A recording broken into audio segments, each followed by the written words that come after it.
दोस्तों, इंटरनेट पर हम रोजाना मुख्तलिफ वीडियोस देखते हैं और नई नई मालूमात हासिल करते हैं। कुछ वीडियोस हम पहले भी देख चुके होते हैं और कुछ वीडियोस हम पहली बार देखते हैं। लेकिन आज की इस वीडियो में हम आपको कुछ ऐसी चीजें दिखाएंगे जो आपने पहले कभी नहीं देखी होंगी।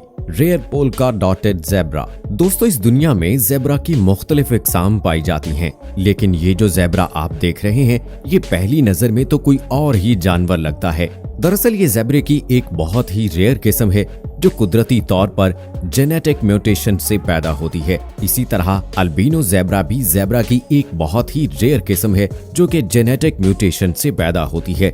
तो दोस्तों, क्या आपने पहले कभी ऐसा ज़ेब्रा देखा था? गिनी फॉल्स। आइए अब आपको एक और हैरानकुन चीज के बारे में बताते हैं। गिनी फॉल्स को आम जुबान में तितरी भी कहा जाता है।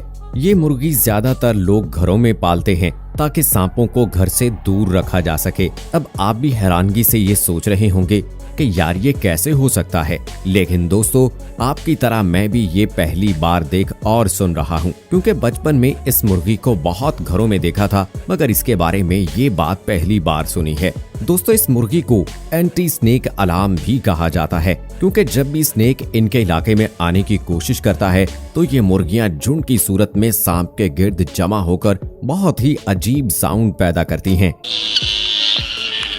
जिससे जहरीले से जहरीले सांप की भी चीखें निकल जाती हैं और सांप पहली फुर्सत में उनके इलाके से भाग जाता है। Piling ice from a leaf. दोस्तों, जब बर्फबारी होती है तो नॉर्दर्न एरियाज में पूरे दरख्त बर्फ से ढक जाते हैं। नॉर्मली दरख्त को हिलाने से बर्फ झड़ जाती है, मगर इस दुनिया में कुछ ऐसे इलाके भी हैं जहां सारा साल दर्जा हरारत -50 डिग्री से भी नीचे रहता है और इन इलाकों में बर्फ दरख्तों पर जम जाती है और जब पत्तों से बर्फ हटाई जाती है तो वो कुछ ऐसा मंजर पेश करते हैं। दोस्तों, ये मंजर देखने में ऐसा लगता है जैसे कोई ट्रांसपेरेंट लीफ हो, लेकिन जो भी हो ये आइस लीफ किसी को भी अट्रैक्ट कर सकते हैं। अमेजिंग स्पॉट इन तुलसा। दोस्तों, ये जो जगह आप देख रहे हैं ये ओकलहामा में मौजूद है। वैसे देखने में तो ये जगह बहुत नॉर्मल लगती है। आप भी सोच रहे होंगे कि इसमें क्या खास बात है जो हम पहले नहीं जानते।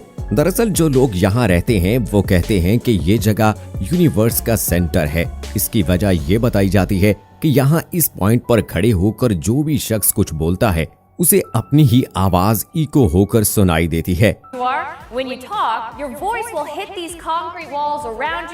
और इस सर्कल से बाहर जो भी शख्स खड़ा होता है उसको ये आवाज नॉर्मल सुनाई देती है। दोस्तों, सबसे पहली बात तो ये कि हम इस जगह को सेंटर ऑफ यूनिवर्स नहीं मानते। वैसे इस जगह को वॉइस इको वाली खासियत वाकई तारीफ के काबिल है। हो सकता है कि इस जगह के स्ट्रक्चर पर फिजिक्स का कोई फार्मूला लगाया गया हो, मगर जो भी हो किसी भी जगह को सेंटर ऑफ यूनिवर्स कहना गलत बात है, क्योंकि इस यूनिवर्स के सेंटर का इल्म सिर्फ अल्लाह ताला ही के पास है। तो दोस्तों, आपको हमारी आज की ये वीडियो कैसी लगी? इनमें से कौन सी ऐसी चीज थी जो आप पहले जानते थे? नीचे कमेंट करके जरूर बताएं और आपने ये सब कुछ पहली बार देखा तो वीडियो को लाइक जरूर करें।